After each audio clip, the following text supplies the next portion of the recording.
अरमानक सारी संगत मिल के आखो धन श्री गुरु बाबा नानक।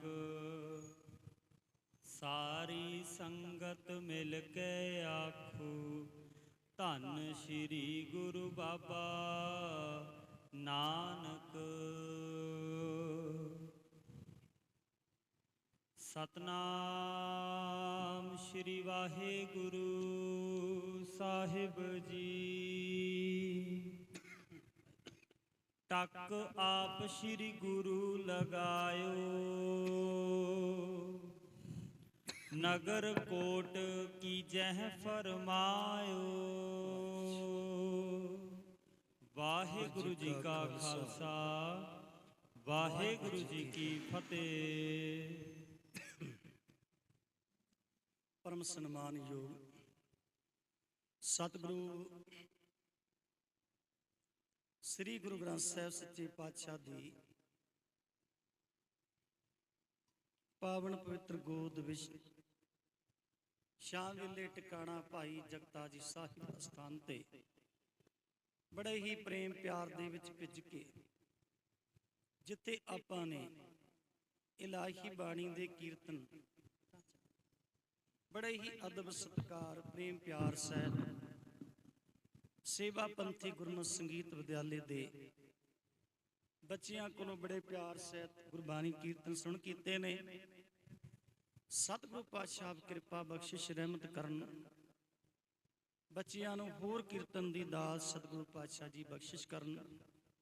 चढ़दी कला सतगुरु पातशाह जी बख्शिश करन अति सत्कारयोग परम पूज महंत बाबा कान सिंह जी नूं सतगुरु पातशाह पूरन तौर ते तंदुरुस्ती बख्शिश करन तां कि महापुरख वध तों वध मनुखता दे भले दे परोपकार दे कारज कर सकण जी। ते आओ हुण समय जी चल रही लड़ीवार गुरु इतिहास दी कथा दा अज दे प्रसंग दी आरंभता करन तों पहिलां लड़ी नूं जोड़न वास्ते थोड़ा जिहा आपां कल दा प्रसंग सुण कर लईए जी। कल दे प्रसंग दे अंदर आपां ने सुण कीता सी मीरी पीरी दे मालक धन गुरु हरगोबिंद साहिब सच्चे पातशाह जी कीरतपुर करतारपुर दी धरती तो सतगुरु पातशाह बरसात दे दिनां दे विच ब्यासा दरिया पास करके एक उच्चे स्थान ते जांदे ने। सतगुरु पातशाह ने देखिया बड़ा उच्चा थां है कोई चिक्कड़ नहीं। सतगुरु पातशाह दा डेरा उत्थे रुकदा है काफला साहिब दा रुकदा है। सतगुरु पातशाह भाई बिधि चंद नूं अपने कोल सद के कहण लगे भाई बिधि चंद साडा मन कहंदा जी असीं इत्थे नगर वसाईए ते चमासे दे दिनां दे विच इत्थे आके रुकिया करांगे। भाई बिधि चंद कहंदे सच्चे पातशाह सारियां तावां तुहाडीआं ने ते बिल्कुल ठीक है इत्थे सुंदर सोहना नगर वसाउणा चाहीदा है। सतगुरु कहंदे भाई कल सवेरे आपां किला तैयार करांगे तां कड़ा प्रशाद दी देग तैयार करके लिआंदी गई।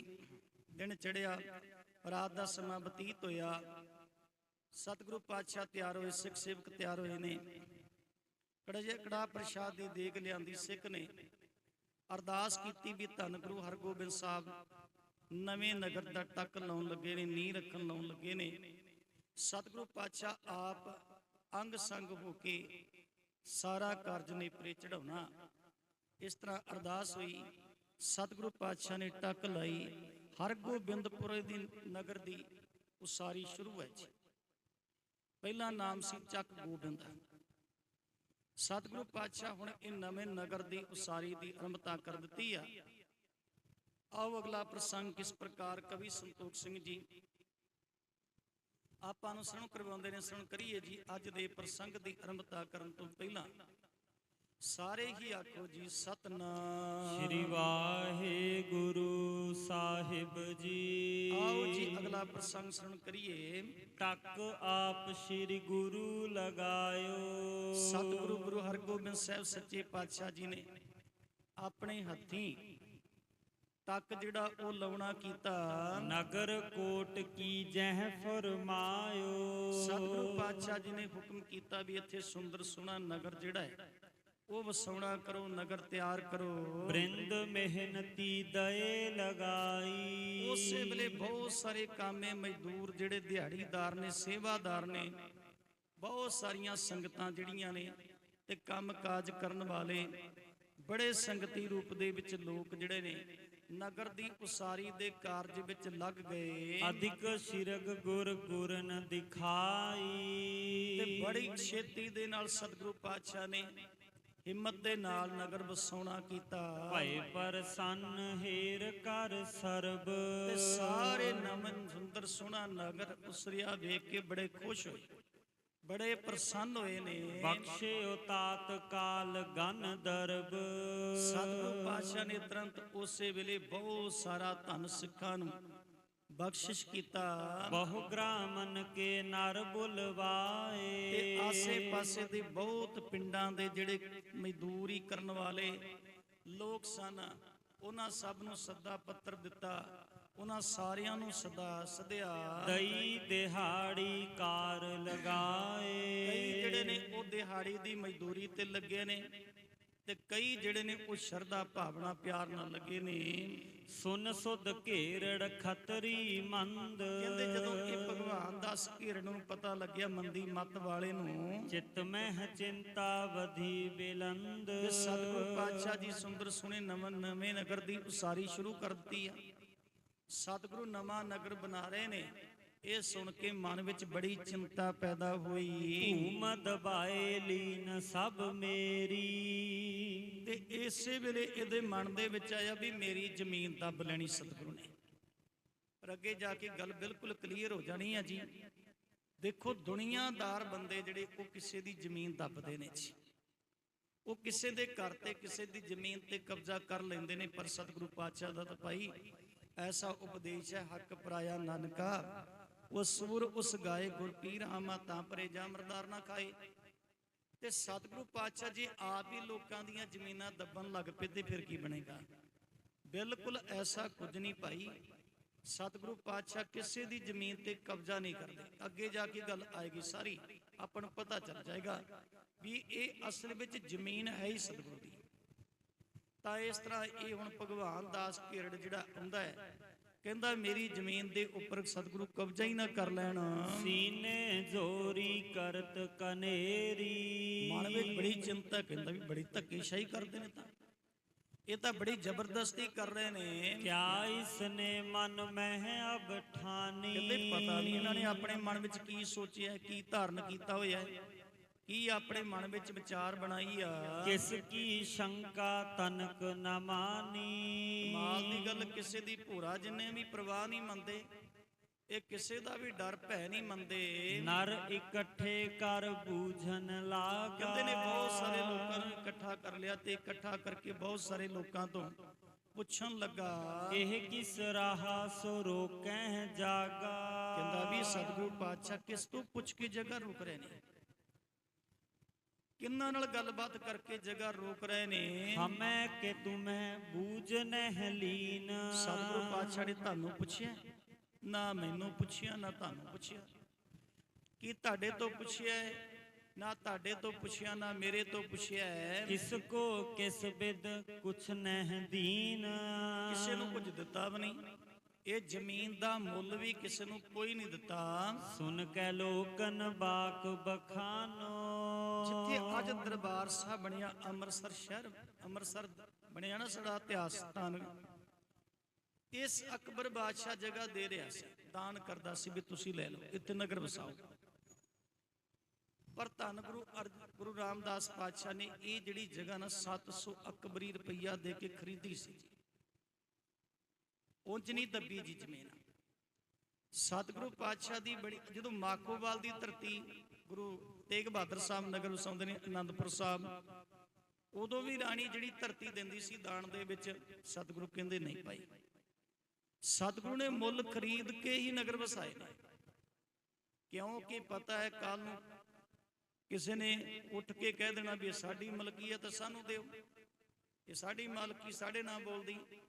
ਤਾਂ ਇਸ ਕਰਕੇ ਸਤਿਗੁਰੂ ਦੀ ਬੜੀ ਦੂਰ ਦ੍ਰਿਸ਼ਟੀ ਸੀ ਭਾਈ। ਜਿੱਥੇ ਨਗਰ ਵਸਾਇਆ, ਸ਼ਹਿਰ ਵਸਾਇਆ, ਅਸਥਾਨ ਬਣਾਇਆ, ਉਹ ਜਗ੍ਹਾ ਮੁੱਲ ਖਰੀਦ ਕੇ ਜਾਂ ਆਪਣੀ ਜਗ੍ਹਾ ਵਿੱਚ ਹੀ ਬਣਾਇਆ। ਤਾਂ ਇਸ ਤਰ੍ਹਾਂ ਹੀ ਹੁਣ ਭਗਵਾਨ ਦਾਸ ਕਿਰੜ ਬੜਾ ਕੁਝ ਕਰਦਾ ਹੈ। ਕਹਿੰਦਾ ਨਾ ਮੈਨੂੰ ਪੈਸੇ ਦਿੱਤੇ, ਨਾ ਤੁਹਾਨੂੰ ਪੈਸੇ ਦਿੱਤੇ, ਨਾ ਮੇਰੇ ਤੋਂ ਪੁੱਛਿਆ, ਨਾ ਤੁਹਾਡੇ ਤੋਂ ਪੁੱਛਿਆ। ਇਹ ਗੁਰ ਜਾਣੈ ਕੈ ਤੁਮ ਜਾਣੋ। ਜਾਂ ਤਾਂ ਫਿਰ ਗੁਰੂ ਜਾਣਦਾ ਹੈ ਜਾਂ ਤੁਸੀਂ ਜਾਣਦੇ ਹੋ। ਲੋਕ ਕਹਿੰਦੇ ਸਾਨੂੰ ਕੀ ਪਤਾ ਹੈ। ਕੋਟ ਹੋਏ ਅੰਤਰ ਘਰ ਬਾਸੈ। ਕਿਲਾ ਬੰਨਾ ਹੈ ਪਹਿਲਾਂ ਤੇ ਫਿਰ ਨਗਰ ਵਸੇਗਾ, ਫਿਰ ਘਰ ਬਣਨਗੇ। ਨੈ ਹੋਵੇ ਤੋ ਕਰਹਿ ਨ ਆਸੈ। ਤੇ ਨਾ ਬਣੇ ਇਤਿਹਾਸ ਕੋਈ ਨਹੀਂ ਸਾਡੀ। ਗੁਰ ਬਲਵਾਨ ਨ ਮਾਨਹਿ ਕਾਨ। ਕਿਉਂਕਿ ਸਤਿਗੁਰੂ ਪਾਤਸ਼ਾਹ ਸਰਬ ਕਲਾ ਸਮਰੱਥ ਨੇ। ਧੰਨ ਗੁਰੂ ਹਰਗੋਬਿੰਦ ਸਾਹਿਬ ਮੀਰੀ ਤੇ ਪੀਰੀ ਦੇ ਮਾਲਕ ਨੇ। ਕਿਸੇ ਦੀ ਈਨ ਨਹੀਂ ਮੰਨਦੇ, ਉਹਨਾਂ ਨੇ ਕਿਸੇ ਦੀ ਪਰਵਾਹ ਨਹੀਂ ਕਰਨੀ। ਅੜਹਿ ਕੌਣ ਦੇ ਪ੍ਰਾਨਨ ਹਾਨ। ਕੌਣ ਹੈ ਜਿਹੜਾ ਸਤਿਗੁਰੂ ਪਾਤਸ਼ਾਹ ਦੇ ਸਾਹਮਣੇ ਅੜ ਸਕੇ ਤੇ ਅੜ ਕੇ ਆਪਣੀ ਜਾਨ ਗਵਾਏ। ਸਪਤ ਹਜ਼ਾਰ ਮਾਰ ਅਬ ਆਵਾ। ਕਿਉਂਕਿ ਸਤਿਗੁਰੂ ਪਾਤਸ਼ਾਹ ਹਜ਼ਾਰਾਂ ਦੀ ਗਿਣਤੀ ਵਿੱਚ ਸ਼ਾਹਜਹਾਨ ਦੀ ਫੌਜ ਨੂੰ ਮਾਰ ਕੇ ਇਧਰ ਆਏ ਨੇ। ਰਹਿ ਸ਼ੇਰ ਸਮਤਰਾਸ ਨ ਪਾਵਾ। ਸੇ ਕਹਿੰਦੇ ਸੱਚੇ ਪਾਤਸ਼ਾਹ ਨੂੰ ਕੋਈ ਕਿਸੇ ਦਾ ਡਰ ਨਹੀਂ ਭਾਈ, ਕੋਈ ਭੈ ਨਹੀਂ। ਜਿਵੇਂ ਜੰਗਲ ਦਾ ਰਾਜਾ ਸ਼ੇਰ ਜੰਗਲ ਦੇ ਵਿੱਚ ਫਿਰਦਾ, ਉਹਨੂੰ ਕਿਸੇ ਦਾ ਕੋਈ ਡਰ ਨਹੀਂ। ਇਸੇ ਤਰ੍ਹਾਂ ਸਤਿਗੁਰੂ ਪਾਤਸ਼ਾਹ ਜੀ ਕਿਸੇ ਬਾਦਸ਼ਾਹ ਸ਼ਹਿਨਸ਼ਾਹ ਦੀ ਕੋਈ ਪਰਵਾਹ ਨਹੀਂ ਕਰਦੇ। ਭੈ ਤੋਂ ਰਹਿ ਤੋ ਕੇ ਨਿਰਭੈ ਹੋ ਕੇ ਫਿਰਦੇ ਨੇ। ਸਭ ਹਿਨ ਕਰਤ ਅਨਾਦਰ ਬੋਲਾ। ਤੇ ਕਹਿੰਦੇ ਜਦੋਂ ਇਸ ਤਰ੍ਹਾਂ ਸਿੱਖਾਂ ਨੇ ਸਾਹਿਬ ਦੀ ਸਿਫਤ ਕੀਤੀ ਨਾ, ਤੇ ਸੁਣ ਕੇ ਉਸ ਵੇਲੇ ਬੜਾ ਗੁੱਸੇ ਵਿੱਚ ਸਤਿਗੁਰੂ ਦੀ ਅਪਮਾਨ ਨਰਾਦਰ ਕਰਦਾ ਹੈ। ਮੈਂ ਘਰ ਹੂੰ ਆਛੇ ਇਸ ਹੋਲਾ। ਕਹਿੰਦਾ ਵੀ ਮੈਂ, ਫਿਰ ਤੁਸੀਂ ਜਿਹਦੀ ਸਿਫਤ ਕਰਦੇ ਹੋ ਬੜਾ ਸ਼ਕਤੀ ਵਾਲਾ ਹੈ, ਜਿਹੜਾ ਕਿਸੇ ਦੀ ਪਰਵਾਹ ਨਹੀਂ ਕਰਦਾ, ਜਿਹੜਾ ਕਿਸੇ ਤੋਂ ਡਰਦਾ ਨਹੀਂ, ਮੈਂ ਹੌਲਾ ਕਰਾਂਗਾ। ਭਾਵ ਮੈਂ ਆਪਣਾ ਦਬਦਬਾ ਸਤਿਗੁਰੂ ਤੇ ਬਣਾਵਾਂਗਾ। ਕਿਮ ਪਰ ਪਾਏ ਸਕੈ ਸਥਾਨ। ਕਹਿੰਦੇ ਕਿਵੇਂ ਇਸ ਥਾਂ ਤੇ ਗੁਰੂ ਹਰਗੋਬਿੰਦ ਸਾਹਿਬ ਨਗਰ ਵਸਾਉਣਗੇ, ਇਹ ਤਾਂ ਫਿਰ ਮੈਂ ਦੱਸਾਂਗਾ। ਚਾਹਤ ਹੈ ਕਿ ਨਹੀਂ ਨਿਜ ਪ੍ਰਾਨ। ਇੱਥੋਂ ਤੱਕ ਇਹ ਮੂਰਖ ਨੇ ਝੱਕ ਮਾਰ ਦਿੱਤੀ। ਕਹਿੰਦਾ ਸਤਿਗੁਰੂ ਆਪਣੇ ਪ੍ਰਾਣ ਚਾਹੁੰਦੇ ਨੇ ਕਿ ਨਹੀਂ, ਮੈਂ ਦੱਸਾਂਗਾ ਵੀ ਕਿਵੇਂ ਸਤਿਗੁਰੂ ਪਾਤਸ਼ਾਹ ਸ਼ੇਰ ਦੀ ਤਰ੍ਹਾਂ ਫਿਰਦੇ ਨੇ। ਅਬ ਦੇਖੋ ਮੈਂ ਡਰ ਉਪਜਾਵੋ। ਕਹਿੰਦਾ ਲੋਕਾਂ ਨੂੰ ਭਗਵਾਨ ਦਾਸ ਕਿਰਣ ਕਹਿੰਦਾ ਹੁਣ ਤੁਸੀਂ ਮੇਰੇ ਵੱਲ ਦੇਖੋ, ਕਿੱਦਾਂ ਲੋਕ ਡਰਦੇ ਨੇ ਮੇਰੇ ਤੋਂ, ਕਿਵੇਂ ਸਤਿਗੁਰੂ ਪਾਤਸ਼ਾਹ ਮੇਰੇ ਤੋਂ ਡਰਨਗੇ, ਮੇਰਾ ਭੈ ਮੰਨਣਗੇ, ਕਿਸ ਤਰ੍ਹਾਂ ਕੰਬਣਗੇ। ਨਾਹੇ ਤਾਂ ਸੈਨ ਸ਼ਾਹ ਤੇ ਲਿਆਵੋ। ਕਹਿੰਦਾ ਜੇ ਮੇਰੀ ਸਤਿਗੁਰੂ ਪਾਤਸ਼ਾਹ ਨੇ ਵੀ ਕੋਈ ਡਰ ਭੈ ਨਾ ਮੰਨਿਆ, ਈਨ ਨਾ ਮੰਨੀ ਨਾ, ਤੇ ਫਿਰ ਮੈਂ ਬਾਦਸ਼ਾਹ ਨੂੰ ਸੱਦ ਕੇ ਲਿਆਵਾਂਗਾ। ਪਰ ਮੈਂ ਬਾਦਸ਼ਾਹ ਦੀ ਫੌਜ ਲੈ ਕੇ ਆਵਾਂਗਾ, ਬਾਦਸ਼ਾਹ ਨੂੰ ਚੜਾ ਕੇ ਲਿਆਵਾਂਗਾ।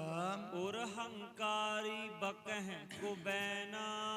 ਕਹਿੰਦੇ ਬੜਾ ਹੰਕਾਰਿਆ ਹੋਇਆ ਭਾਈਏ ਭਗਵਾਨ ਦਾਸ ਕਿਰਣ, ਬੜਾ ਹੰਕਾਰਿਆ ਹੋਇਆ, ਬੜਾ ਬਕਵਾਸ ਕਰਦਾ ਹੈ, ਬੜੀ ਝੱਖ ਮਾਰਦਾ ਹੈ, ਬਹੁਤ ਫਜ਼ੂਲ ਦੇ ਵਿੱਚ ਹੀ ਬੋਲਦਾ ਹੈ। ਸਤਿਗੁਰ ਦਿਸ਼ ਤੇ ਡਰ ਔਰ ਹੈ ਨਾ। ਪਰ ਸਿੱਖ ਕਹਿੰਦੇ ਨੇ ਸੱਚੇ ਪਾਤਸ਼ਾਹ ਡਰਨਾ ਥੋੜਾ ਇਹ ਤੋਂ। ਜਿਹੜੇ ਨਿਰਭੈ ਨਿਰਵੈਰ ਸਤਿਗੁਰੂ ਪਾਤਸ਼ਾਹ ਨੇ ਉਹ ਕਿਸੇ ਤੋਂ ਡਰਦੇ ਨਹੀਂ, ਉਹਨਾਂ ਮਨ ਵਿੱਚ ਕਿਸੇ ਤਰ੍ਹਾਂ ਦਾ ਕੋਈ ਡਰ ਕੋਈ ਭੈ ਨਹੀਂ। ਸੇਤ ਬਾਰ ਸਿਰ ਮੁਖ ਪਰ ਤਾਹੀ। ਕਹਿੰਦੇ ਭਗਵਾਨ ਦਾਸ ਘੇੜ ਜਿਹੜਾ ਨਾ, ਇਹਦੇ ਸਿਰ ਦੇ ਕੇਸ ਵੀ ਦੁੱਧ ਵਰਗੇ ਚਿੱਟੇ ਨੇ, ਦਾੜੀ ਦੇ ਕੇਸ ਵੀ ਚਿੱਟੇ ਨੇ, ਭਾ ਬੜੇਪੇ ਦੀ ਉਮਰ ਹੈ। ਤਉ ਓਜ਼ ਬਹੁ ਤਨ ਕੇ ਮਾਹੀ। ਕਹਿੰਦੇ ਹੈ ਬੜੇਪੇ ਦੇ ਵਿੱਚ ਬਲ ਬੜਾ ਹੈ, ਤਾਕਤ ਬੜੀ ਆ। ਮੋਟਾ ਪੇਟ ਓਠ ਵੀ ਮੋਟੇ। ਕਹਿੰਦੇ ਦਾ ਢਿੱਡ ਬੜਾ ਮੋਟਾ ਹੈ ਜੀ, ਬੜਾ ਮੋਟਾ ਪਲਿਆ ਹੋਇਆ ਜੀ, ਤੇ ਇਹਦੇ ਬੁੱਲ ਬੜੇ ਮੋਟੇ ਮੋਟੇ ਨੇ। ਤੁੰਡ ਬੜੋ ਕਛ ਲੋਚਨ ਛੋਟੇ। ਮੂੰਹ ਬੜਾ ਵੱਡਾ ਜੀ ਇਹਦਾ, ਕਹਿੰਦੇ ਮੂੰਹ ਬਹੁਤ ਵੱਡਾ ਤੇ ਅੱਖਾਂ ਨਿੱਕੀਆਂ ਨਿੱਕੀਆਂ ਜੀਆਂ ਨੇ। ਮੂੰਹ ਵੱਡਾ ਸਾਰਾ ਹੈ, ਅੱਖਾਂ ਛੋਟੀਆਂ ਛੋਟੀਆਂ ਜੀਆਂ ਨੇ। ਧੋਤੀ ਕਰਤ ਰਹਿਤ ਜੋ ਢੀਲੀ। ਕਹਿੰਦੇ ਢਿੱਲੀ ਜੀ ਧੋਤੀ ਬੰਨੀ ਬੈਠਾ ਹਰ ਵੇਲੇ, ਢਿੱਲੀ ਜੀ ਧੋਤੀ ਪਹਿਨ ਕੇ ਰੱਖਦਾ ਏ। ਗਰੀਵਾ ਛੋਟੀ ਜਨ ਧਰ ਲੀਲੀ। ਕਵੀ ਸੰਤੋਖ ਸਿੰਘ ਨੇ ਇਹਦੇ ਸਰੀਰ ਦੀ ਬੰਤਰ ਦੱਸੀ। ਕਹਿੰਦੇ ਗਰਦਨ ਬੜੀ ਛੋਟੀ ਜੀ ਆ, ਨਿੱਕੀ ਜੀ ਗਰਦਨ। ਕਈਆਂ ਦੀ ਗਰਦਨ ਛੋਟੀ ਹੁੰਦੀ, ਕਈਆਂ ਦੀ ਬੜੀ ਲੰਬੀ ਹੁੰਦੀ ਆ ਜੀ। ਕਹਿੰਦੇ ਇਹਦੀ ਬੜੀ ਛੋਟੀ ਜੀ ਗਰਦਨ। ਔਰ ਹੰਕਾਰੀ ਘਰ ਕੀ ਠੌਰ। ਇਸ ਤਰ੍ਹਾਂ ਜਾਪਦਾ ਸੀ ਜਿਵੇਂ ਧੜ ਦੇ ਵਿੱਚ ਹੀ ਧਸ ਗਈ ਹੋਵੇ। ਇਹ ਹੰਕਾਰੀ ਦੀ ਇਸ ਤਰ੍ਹਾਂ ਜਾਪਦੀ ਸੀ ਵੀ ਜਿਵੇਂ ਇਹਦੀ ਗਰਦਨ ਜਿਹੜੀ ਆ ਛੋਟੀ ਜੀ ਉਹ ਧੜ ਦੇ ਵਿੱਚ ਹੀ ਧਸੀ ਹੋਵੇ। ਔਰ ਹੰਕਾਰੀ ਘਰ ਕੀ ਠੌਰ। ਇਹਦੇ ਮਨ ਵਿੱਚ ਬੜਾ ਹੰਕਾਰ ਹੈ, ਬੜਾ ਘਮੰਡ ਭਰਿਆ ਹੋਇਆ ਹੈ। ਇਹ ਆਪਣੇ ਘਰ ਵੱਲ ਆਪਣੇ ਸਾਹਮਣੇ ਜਾਣੈ ਔਰ। ਇਹ ਆਪਣੇ ਘਰ ਦੇ ਵਿੱਚ ਆਪਣੇ ਵਰਗਾ ਕਿਸੇ ਨੂੰ ਨਹੀਂ ਜਾਣਦਾ। ਕਹਿੰਦਾ ਮੈਂ ਹੀ ਸਭ ਕੁਝ ਹਾਂ। ਕਈ ਵਾਰ ਮਨ ਵਿੱਚ ਨਾ ਜੀ ਇੱਕ ਸ਼ੰਕਾ ਪੈਦਾ ਹੋ ਜਾਂਦਾ ਹੈ, ਵਹਿਮ ਪੈਦਾ ਹੋ ਜਾਂਦਾ ਹੈ ਵੀ ਜੇ ਘਰ ਪਰਿਵਾਰ ਦੇ ਜੀ ਮੇਰੇ ਤੋਂ ਡਰਦੇ ਨੇ, ਸ਼ਾਇਦ ਬਾਹਰ ਵੀ ਸਾਰੇ ਡਰਨਗੇ। ਤਾਂ ਜਦੋਂ ਆਪਾਂ ਘਰ ਦੇ ਵਿੱਚ ਸਮਝਦੇ ਹਾਂ ਵੀ ਮੇਰੀ ਗੱਲ ਕੋਈ ਨਹੀਂ ਮੋੜਦਾ, ਸਾਰੇ ਮੇਰੇ ਤੋਂ ਡਰਦੇ ਨੇ, ਤਾਂ ਉਹਦੇ ਮਨ ਵਿੱਚ ਆਉਂਦਾ ਵੀ ਪਤਾ ਨਹੀਂ ਮੈਂ ਕੀ ਬਣ ਗਿਆ ਤੇ ਹੁਣ ਸਾਰੇ ਲੋਕ ਹੀ ਮੇਰੇ ਤੋਂ ਡਰਨਗੇ।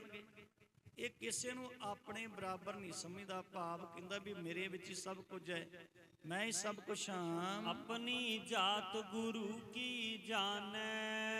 ਇਹ ਖੱਤਰੀ ਹੈ ਜੀ। ਇਸ ਕਰਕੇ ਇਹ ਆਪਣੇ ਆਪ ਨੂੰ ਸਤਿਗੁਰੂ ਪਾਤਸ਼ਾਹ ਦੀ ਜਾਤ ਦਾ ਸਮਝਦਾ ਹੈ। ਵੈਸੇ ਸਤਿਗੁਰੂ ਪਾਤਸ਼ਾਹ ਜੀ ਕਹਿੰਦੇ ਭਾਈ ਜਾਤ ਕਾ ਗਰਭ ਨ ਕਰਿਓ ਕੋਈ, ਬ੍ਰਹਮ ਬਿੰਦੇ ਸੋ ਬ੍ਰਾਹਮਣ ਹੋਈ। ਸਤਿਗੁਰੂ ਪਾਤਸ਼ਾਹ ਜੀ ਕਹਿੰਦੇ ਭਾਈ ਅਸਲ ਦੇ ਵਿੱਚ ਨੀਵੀਂ ਉੱਚੀ ਜਾਤ ਉਸ ਇਨਸਾਨ ਦੀ ਆ, ਖਸਮ ਵਸਾਰੇ ਤੇ ਕਮਜ਼ਾਤ। ਸਭ ਤੋਂ ਭੈੜੀ, ਸਭ ਤੋਂ ਨੀਵੀਂ ਜਾਤ ਉਸ ਇਨਸਾਨ ਦੀ ਆ। ਭਾਵੇਂ ਉਹ ਬ੍ਰਾਹਮਣ ਹੋਵੇ ਜੀ, ਭਾਵੇਂ ਵੈਸ਼, ਭਾਵੇਂ ਖੱਤਰੀ, ਕੋਈ ਵੀ ਹੋਵੇ ਜੀ। ਅੱਜ ਜਿੰਨੀਆਂ ਸਾਡੀਆਂ ਜਾਤਾਂ ਨੇ, ਕੋਈ ਜਾਤ ਵੀ ਹੋਵੇ ਜੀ, ਪਰ ਜਦੋਂ ਅਸੀਂ ਘਮੰਡ ਕਰਦੇ ਹਾਂ ਤੇ ਗੁਰੂ ਪਾਤਸ਼ਾਹ ਦਾ ਇਹ ਬਚਨ ਪੜ੍ਹ ਲੈਣਾ ਚਾਹੀਦਾ ਹੈ। ਕੋਈ ਬੰਦਾ ਆਪਣੇ ਮਨ ਵਿੱਚ ਇਹ ਨਾ ਸੋਚੇ ਵੀ ਮੈਂ ਜਾਤ ਕਰਕੇ ਬੜਾ ਮਹਾਨ ਹਾਂ, ਜਾਤ ਕਰਕੇ ਮੈਂ ਬੜਾ ਵੱਡਾ। ਸਤਿਗੁਰੂ ਕਹਿੰਦੇ ਉਹ ਬੰਦਾ ਨੀਚ ਹੈ। ਸਭ ਤੋਂ ਭੈੜੀ ਜਾਤ ਉਸ ਬੰਦੇ ਦੀ ਆ ਜਿਹੜਾ ਇਨਸਾਨ ਮਨੁੱਖਾ ਜਾਮਾ ਲੈ ਕੇ ਵੀ ਰੱਬ ਦੀ ਬੰਦਗੀ ਨਹੀਂ ਕਰਦਾ, ਵਾਹਿਗੁਰੂ ਦਾ ਨਾਮ ਨਹੀਂ ਜਪਦਾ। ਸਤਿਗੁਰੂ ਪਾਤਸ਼ਾਹ ਜੀ ਕਹਿੰਦੇ ਜਾਤ ਜਿੰਨੀ ਮਰਜ਼ੀ ਉੱਚੀ ਹੋਵੇ ਭਾਈ, ਤੇ ਜਿਹੜੇ ਬੰਦੇ ਦੇ ਮਨ ਵਿੱਚ ਆਪਣੀ ਜਾਤ, ਆਪਣੀ ਪਾਤ, ਆਪਣੀ ਕੁਲ ਦਾ ਘਮੰਡ ਹੈ ਨਾ, ਸਤਿਗੁਰੂ ਕਹਿੰਦੇ ਜੇ ਨਾਮ ਨਹੀਂ ਜਪਦਾ ਉਹਦੇ ਨਾਲ ਪਸ਼ੂ ਵੀ ਚੰਗਾ ਭਾਈ। ਕਿਉਂਕਿ ਪਸ਼ੂ ਨੂੰ ਤਾਂ ਕਿਤੇ ਜਾਤ ਦਾ ਹੰਕਾਰ ਨਹੀਂ ਹੁੰਦਾ ਭਾਈ। ਪਸ਼ੂ ਨੇ ਕਦੀ ਆਪਣੀ ਨਸਲ ਦਾ ਹੰਕਾਰ ਨਹੀਂ ਕੀਤਾ, ਪਰ ਬੰਦਾ ਜ਼ਰੂਰ ਜਾਤ ਪਾਤ ਦਾ ਹੰਕਾਰ ਕਰਦਾ ਹੈ। ਸਤਿਗੁਰੂ ਕਹਿੰਦੇ ਚੰਗਾ ਹੈ। ਕਿਉਂ ਚੰਗਾ? ਸਤਿਗੁਰੂ ਸਾਹਿਬ ਜੀ ਕਹਿੰਦੇ ਪਸ਼ੂ ਮਿਲੇ ਚੰਗਿਆਈਆਂ, ਖੜ ਖਾਵੇਂ ਅੰਮ੍ਰਿਤ ਦੇ, ਨਾ ਵੀ ਹੁਣੇ ਆਦਮੀ ਤ੍ਰਿਗ ਜੀਵਨ ਕਰਮ ਕਰੇ। ਸਾਹਿਬ ਜੀ ਕਹਿੰਦੇ ਭਾਈ ਪਸ਼ੂ ਇਸ ਕਰਕੇ ਚੰਗਾ ਹੈ, ਉਹ ਸੁੱਕਾ ਘਾਹ ਖਾਂਦਾ ਹੈ, ਅੰਮ੍ਰਿਤ ਵਰਗਾ ਦੁੱਧ ਦਿੰਦਾ ਹੈ, ਤੇ 84 ਲੱਖ ਜੂਨਾਂ ਦਾ ਸਰਦਾਰ ਬਣ ਕੇ ਜੇ ਜਾਤ ਦੇ ਹੰਕਾਰ ਵਿੱਚ ਤੁਰਿਆ ਫਿਰਦਾ, ਨਾਮ ਨਹੀਂ ਜਪਦਾ, ਉਹਦੇ ਨਾਲ ਤਾਂ ਪਸ਼ੂ ਵੀ ਚੰਗਾ ਹੈ। ਏਕ ਭਗਤ ਭਗਵਾਨ ਜੇ ਪ੍ਰਾਨੀ ਕੇ ਨਾਹੀ ਮਨ, ਜੈਸੇ ਸੂਕਰ ਸਵਾਨ ਨਾਨਕ ਮਾਨੋ ਤਾਹੀ ਤਨ। ਧੰਨ ਗੁਰੂ ਤੇਗ ਬਹਾਦਰ ਸਾਹਿਬ ਜੀ ਕਹਿੰਦੇ ਐ ਇਨਸਾਨ, ਜੇ ਤੂੰ ਇੱਕ ਰੱਬ ਦੀ ਭਗਤੀ ਨਹੀਂ ਕਰਦਾ, ਤੇਰੇ ਮਨ ਵਿੱਚ, ਤੇਰੇ ਹਿਰਦੇ ਵਿੱਚ, ਤੇਰੀ ਯਾਦ ਵਿੱਚ ਰੱਬੀ ਗੁਣ ਨਹੀਂ, ਤੇ ਯਾਦ ਰੱਖੀ ਤੇਰਾ ਤਨ ਸੂਰ ਦਾ ਹੋ ਸਕਦਾ ਹੈ, ਕੁੱਤੇ ਦਾ ਹੋ ਸਕਦਾ ਹੈ, ਇਨਸਾਨ ਦਾ ਨਹੀਂ ਹੋ ਸਕਦਾ। ਤਾਂ ਸੋ ਕਹਿਣ ਦਾ ਭਾਵ ਸਤਿਗੁਰੂ ਦੀ ਬਾਣੀ ਦੇ ਵਿੱਚ ਜਾਤ ਪਾਤ ਦਾ ਬੜਾ ਖੰਡਨ ਕੀਤਾ ਜੀ। ਸਾ ਜਾਤ ਸਾ ਪਤ ਹੈ ਜੇ ਕਰਮ ਕਮਾਏ। ਸਤਿਗੁਰੂ ਕਹਿੰਦੇ ਅਸੀਂ ਆਪਣੇ ਕਰਮਾਂ ਦੇ ਆਧਾਰ ਤੇ ਜਾਤ ਹੈ ਸਾਡੀ। ਜਿਹਦੇ ਚੰਗੇ ਕਰਮ ਨੇ ਉਹਦੀ ਜਾਤ ਚੰਗੀ, ਜਿਹਦੇ ਉੱਚ ਮਾੜੇ ਕਰਮ ਨੇ ਉਹਦੀ ਜਾਤ ਮਾੜੀ ਹੈ ਭਾਈ। ਕਿਉਂਕਿ ਅਸਲ ਜਾਤ ਹੈ ਜੀ ਮਾਨਸ ਕੀ ਜਾਤ, ਸਭ ਏਕੋ ਪਹਿਚਾਨ। ਅਸਲ ਮਨੁੱਖ ਦੀ ਜਾਤ ਮਨੁੱਖੀ ਆ, ਪਰ ਜੇ ਫਿਰ ਵੀ ਮਨੁੱਖ ਕੋਈ ਵੰਡੀ ਪਾ ਕੇ ਬੈਠਾ ਨਾ, ਤੇ ਸਤਿਗੁਰੂ ਕਹਿੰਦੇ ਇਸੇ ਘਮੰਡ ਵਿੱਚ ਹੀ ਤੁਰਿਆ ਫਿਰਦਾ ਹੈ, ਤਾਂ ਸਾਹਿਬ ਜੀ ਕਹਿੰਦੇ ਪਸ਼ੂ ਵੀ ਚੰਗਾ ਭਾਈ ਉਹ ਇਨਸਾਨ ਦੇ ਨਾਲ। ਤਾਂ ਹੁਣ ਇਹਦੇ ਮਨ ਵਿੱਚ ਬੜਾ ਘਮੰਡ ਹੈ, ਬੜਾ ਹੰਕਾਰ ਹੈ। ਇਸ ਗੱਲ ਦਾ ਵੀ ਸਤਿਗੁਰੂ ਵੀ ਖੱਤਰੀ ਨੇ ਤੇ ਮੈਂ ਵੀ ਖੱਤਰੀ ਹਾਂ। ਅਸੀਂ ਜਾਤੀ ਭਰਾਵਾਂ, ਜਰੀ ਨਾ ਜਾਏ ਕਿਰਤ ਇਹ ਗੁਰ ਕੀ। ਸਤਿਗੁਰੂ ਦੀ ਵਡਿਆਈ ਇਹ ਤੋਂ ਝੱਲੀ ਨਹੀਂ ਜਾਂਦੀ। ਸਤਿਗੁਰੂ ਪਾਤਸ਼ਾਹ ਦੀ ਵਡਿਆਈ ਇਹ ਤੋਂ ਬਰਦਾਸ਼ਤ ਨਹੀਂ ਹੁੰਦੀ। ਬਿਸਰਤ ਨਾਹਿਨ ਚਿੰਤਾ ਉਰ ਕੀ। ਕਹਿੰਦੇ ਕਦੀ ਚਿੰਤਾ ਦੂਰ ਹੀ ਨਹੀਂ ਹੁੰਦੀ। ਹਰ ਵੇਲੇ ਮਨ ਵਿੱਚ ਚਿੰਤਾ ਹੀ ਚਿੰਤਾ, ਚਿੰਤਾ ਹੀ ਚਿੰਤਾ, ਫਿਕਰ ਹੀ ਫਿਕਰ ਹੈ। ਕਹੂੰ ਜਾਏ ਮੈਂ ਜੇ ਹਟ ਰਹੈ। ਕਹਿੰਦਾ ਮੈਂ ਜਾ ਕੇ ਕਵਾਂ ਤਾਂ ਕਿ ਸਤਿਗੁਰੂ ਪਾਤਸ਼ਾਹ ਜੀ ਇਹ ਨਗਰ ਵਸਾਉਣ ਤੋਂ ਰੁਕ ਜਾਣ। ਨਾਹੇ ਤਬ ਉਹ ਸੰਕਟ ਕੋ ਸਹੈ। ਕਹਿੰਦਾ ਪਹਿਲਾਂ ਤਾਂ ਮੈਂ ਜਾ ਕੇ ਉਂਝ ਹੀ ਕਹਿਣਾ ਵੀ ਸਤਿਗੁਰੂ ਇੱਥੇ ਨਗਰ ਨਾ ਵਸਾਓ, ਇਹ ਜਗ੍ਹਾ ਛੱਡ ਕੇ ਚਲੇ ਜਾਓ। ਪਰ ਜੇ ਮੇਰੀ ਗੱਲ ਨਹੀਂ ਮੰਨਣਗੇ ਫਿਰ ਬੜਾ ਸੰਕਟ ਝੱਲਣਾ ਪਵੇਗਾ। ਇਮ ਚਿਤ ਠਾਨ ਗੁਰੂ ਟਿਗ ਚਲਿਓ। ਕਹਿੰਦੇ ਇਸ ਤਰ੍ਹਾਂ ਸੋਚ ਵਿਚਾਰ ਕੇ ਇਹ ਸਤਿਗੁਰੂ ਪਾਤਸ਼ਾਹ ਦੇ ਕੋਲ ਭਗਵਾਨ ਦਾਸ ਚੱਲ ਪਿਆ। ਅਗਨ ਈਰਖਾ ਤੇ ਮਨ ਜਲਿਓ। ਮਨ ਦੇ ਅੰਦਰ ਈਰਖਾ ਹੈ ਜੀ, ਈਰਖਾ ਦੀ ਅੱਗ ਹੈ ਜੀ। ਈਰਖਾ ਦੀ ਅੰਦਰ ਅੱਗ ਬਲਦੀ ਪਈ ਆ। ਕ੍ਰੋਧ ਆਹੂਤੀ ਪਰਤ ਪ੍ਰਚੰਡ। ਕਹਿੰਦੇ ਅੱਗ ਬਲਦੀ ਹੋਵੇ ਨਾ, ਅੱਗ ਉਹਦੇ ਉੱਪਰ ਆਪਾਂ ਤੇਲ ਪਾ ਦਈਏ, ਘਿਓ ਪਾ ਦਈਏ ਤੇ ਉਹ ਬੜੀ ਤੇਜ਼ ਹੋ ਜਾਂਦੀ ਹੈ ਜੀ। ਘਿਓ ਪਾਉਣ ਨਾਲ, ਮਿੱਟੀ ਦਾ ਤੇਲ, ਕੋਈ ਤੇਲ ਪਾ ਦਈਏ ਤੇ ਅੱਗ ਤੇਜ਼ ਹੋ ਜਾਣੀ, ਘਿਓ ਪਾਉਣ ਨਾਲ ਤੇਜ਼ ਹੋ ਜਾਂਦੀ ਆ। ਕਹਿੰਦੇ ਇੱਕ ਅੰਦਰ ਦੀ ਈਰਖਾ ਦੀ ਅੱਗ ਬਲਦੀ ਪਈ ਹੈ ਜੀ। ਉਸ ਈਰਖਾ ਦੀ ਅੱਗ ਦੇ ਉੱਪਰ ਘਿਓ ਦਾ, ਤੇਲ ਦਾ ਕੰਮ ਕਰਦਾ ਕ੍ਰੋਧ, ਤੇ ਅੰਦਰ ਬੜਾ ਕ੍ਰੋਧ ਭਰਿਆ ਪਿਆ ਵਾ। ਗੁਰ ਅਸ ਸੁਨਤ ਹਤਿਆ ਜਨ ਦੰਡ। ਤੇ ਕਹਿੰਦੇ ਮਾਨੋ ਇੱਕ ਈਰਖਾ ਹੈ, ਦੂਸਰੀ ਕ੍ਰੋਧ ਹੈ, ਤੇ ਜਿਹੜਾ ਸਤਿਗੁਰੂ ਪਾਤਸ਼ਾਹ ਦੇ ਅੱਗੇ ਜਾ ਕੇ ਬੋਲਣਾ ਹੈ ਤੇ ਮਾਨੋ ਉਹ ਇਹਦੇ ਸਿਰ ਵਿੱਚ ਸਜ਼ਾ ਦਾ ਡੰਡਾ ਵੱਜਣਾ ਹੈ। ਦੋਹਰਾ ਮਤ ਮੋਟੀ ਵੱਡ ਦੁਸ਼ਟ ਕੀ। ਚੱਲ ਆਇਓ ਗੁਰ ਪਾਸ। ਕਹਿੰਦੇ ਇਹ ਮੋਟੀ ਮਤ ਵਾਲਾ, ਇਹ ਦੁਸ਼ਟ, ਇਹ ਭੈੜੀ ਮਤ ਵਾਲਾ, ਮਾੜੀ ਮਤ ਵਾਲਾ ਭਗਵਾਨ ਦਾਸ ਈਰਖਾ ਦੇ ਵਿੱਚ ਭਰਿਆ, ਕ੍ਰੋਧ ਦੇ ਵਿੱਚ ਭਰਿਆ ਪੀਤਾ ਚੱਲ ਕੇ ਸਤਿਗੁਰੂ ਦੇ ਕੋਲ ਆਇਆ। ਹਿਰਦੇ ਰੋਸ ਖਦ ਔਤ ਜਿਮ ਸਮਤਾ ਚਹਿ ਸਪਤਾਸ। ਕਹਿੰਦੇ ਜਿਵੇਂ ਨਾ ਇੱਕ ਜੁਗਨੂ ਆਪਾਂ ਰਾਤ ਨੂੰ ਦੇਖਦੇ ਆਂ, ਪਤੰਗੇ ਉੱਡਦੇ ਨੇ ਤਾਂ ਜੁਗਨੂ ਥੋੜਾ ਜਿਹਾ ਉੱਡ ਕੇ ਚਾਨਣ ਜਿਹਾ ਕਰਦਾ ਜੀ, ਤਾਂ ਉਹ ਆਪਣੇ ਆਪ ਨੂੰ ਸਮਝਦਾ ਵੀ ਮੈਂ ਸੂਰਜ ਦੀ ਬਰਾਬਰੀ ਕਰਨੀ, ਇੰਨੀ ਰੋਸ਼ਨੀ ਮੇਰੇ ਕੋਲ ਹੈ ਕਿ ਮੇਰੀ ਰੋਸ਼ਨੀ ਦੇ ਸਾਹਮਣੇ ਸੂਰਜ ਦੀ ਰੋਸ਼ਨੀ ਮੱਧਮ ਪੈ ਜਾਣੀ ਹੈ। ਪਰ ਹੁੰਦਾ ਨਹੀਂ ਐਸਾ ਹੁੰਦਾ ਨਹੀਂ। ਪਰ ਉਹਨੂੰ ਬੜਾ ਮਾਣ ਹੁੰਦਾ ਵੀ ਸ਼ਾਇਦ ਮੇਰੀ ਰੋਸ਼ਨੀ ਦੇ ਸਾਹਮਣੇ ਸੂਰਜ ਮੱਧਮ ਪੈ ਜੇ, ਨਹੀਂ ਤਾਂ ਮੈਂ ਸੂਰਜ ਦੇ ਬਰਾਬਰ ਤਾਂ ਹਾਂ ਹੀ। ਇਸੇ ਤਰ੍ਹਾਂ ਹੀ ਇਹਦੇ ਭਗਵਾਨ ਦਾਸ ਦੇ ਮਨ ਵਿੱਚ ਨਾ ਹੰਕਾਰ ਹੈ ਵੀ ਮੈਂ ਵੀ ਸਤਿਗੁਰੂ ਪਾਤਸ਼ਾਹ ਦੇ ਬਰਾਬਰ ਹਾਂ ਭਾਈ, ਮੈਂ ਕਿਹੜੀ ਗੱਲ ਤੋਂ ਘੱਟ ਹਾਂ, ਮੈਂ ਵੀ ਖੱਤਰੀ ਹਾਂ, ਸਤਿਗੁਰੂ ਵੀ ਖੱਤਰੀ ਨੇ, ਤੇ ਮੈਂ ਵੀ ਕਿਸੇ ਗੱਲੋਂ ਸਤਿਗੁਰੂ ਨਾਲੋਂ ਘੱਟ ਨਹੀਂ। ਚੌਪਈ ਬੈਠਿਓ ਨਿਕਟ ਨਾ ਬੰਧਨ ਠਾਨੀ। ਹੰਕਾਰੀ ਬੰਦੇ ਦਾ ਕਦੀ ਸਿਰ ਨਹੀਂ ਗੁਰੂ ਦੇ ਅੱਗੇ ਝੁਕਦਾ ਜੀ। ਹੰਕਾਰੀ ਦਾ ਸਿਰ ਕਦੀ ਨਹੀਂ ਝੁਕਦਾ ਜੀ। ਧੰਨ ਗੁਰੂ ਹਰਗੋਬਿੰਦ ਸਾਹਿਬ ਦੇ ਚਰਨਾਂ ਵਿੱਚ ਇਸ ਦੁਸ਼ਟ ਨੇ ਆ ਕੇ ਮੱਥਾ ਨਹੀਂ ਟੇਕਿਆ, ਆ ਕੇ ਸਿਰ ਨਹੀਂ ਝੁਕਾਇਆ, ਤੇ ਸਤਿਗੁਰੂ ਪਾਤਸ਼ਾਹ ਦੇ ਇੱਕ ਕੋਲ ਬਹਿ ਗਿਆ। ਸਮ ਗਵਾਰ ਬੋਲਿਓ ਮੁਖ ਬਾਣੀ। ਕਹਿੰਦੇ ਇਹ ਮੂਰਖਾਂ ਦੀ ਤਰ੍ਹਾਂ, ਜਿਵੇਂ ਕੋਈ ਮੂਰਖ ਕਮਲਾ ਬੰਦਾ ਬੋਲਦਾ ਨਾ ਜੀ, ਉਹ ਮੂਰਖ ਕਮਲੇ ਬੰਦੇ ਦੀ ਤਰ੍ਹਾਂ ਇਹ ਬੋਲਿਆ। ਕਹੋ ਭਾਈ ਅਰਜਨ ਕੇ ਨੰਦ। ਇਹ ਗਵਾਰ ਹੈ ਨਾ ਬੰਦਾ ਜਿਹਨੇ ਕੋਈ ਗੁਰੂ ਦਾ ਸਤਿਕਾਰ ਨਹੀਂ ਕੀਤਾ।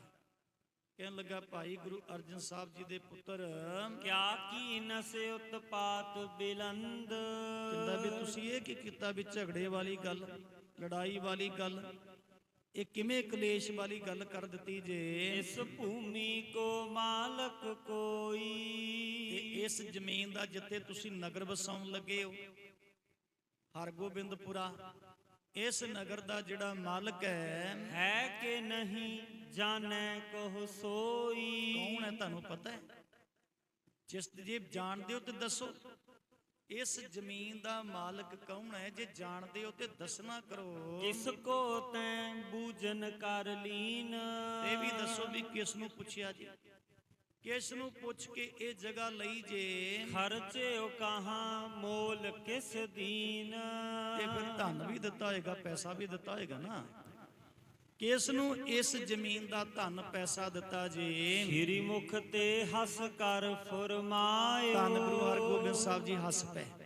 ਹੱਸ ਕੇ ਸਤਿਗੁਰੂ ਜੀ ਕਹਿਣ ਲੱਗੇ, ਦੁਸ਼ਟਨ ਸਿਰ ਉਤਪਾਤ ਉਠਾਇਓ। ਸਤਿਗੁਰੂ ਕਹਿੰਦੇ ਭਾਈ ਦੁਸ਼ਟਾਂ ਦੇ ਸਿਰ ਤੇ, ਜਿਹੜੇ ਦੁਸ਼ਟ ਬੰਦੇ ਨੇ ਨਾ, ਸਾਡਾ ਝਗੜਾ ਉਹਨਾਂ ਨਾਲ ਆ ਜਿਹੜੇ ਦੁਸ਼ਟ ਨੇ। ਕਰਤਾ ਪੁਰਖ ਭੂਮ ਕੋ ਮਾਲਕ। ਤੇ ਸਤਿਗੁਰੂ ਕਹਿੰਦੇ ਤੂੰ ਜ਼ਮੀਨ ਦੇ ਮਾਲਕ ਦੀ ਗੱਲ ਪੁੱਛਦਾ ਹੈ।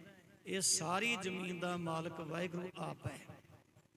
ਅਕਾਲ ਪੁਰਖ ਦੀ ਇਹ ਧਰਤੀ ਆ, ਵਾਹਿਗੁਰੂ ਦੀ ਇਹ ਜ਼ਮੀਨ ਆ। ਅਪਰ ਕਿਸੂ ਕੇ ਕਿਆ ਹੈ ਤਾਲਕ।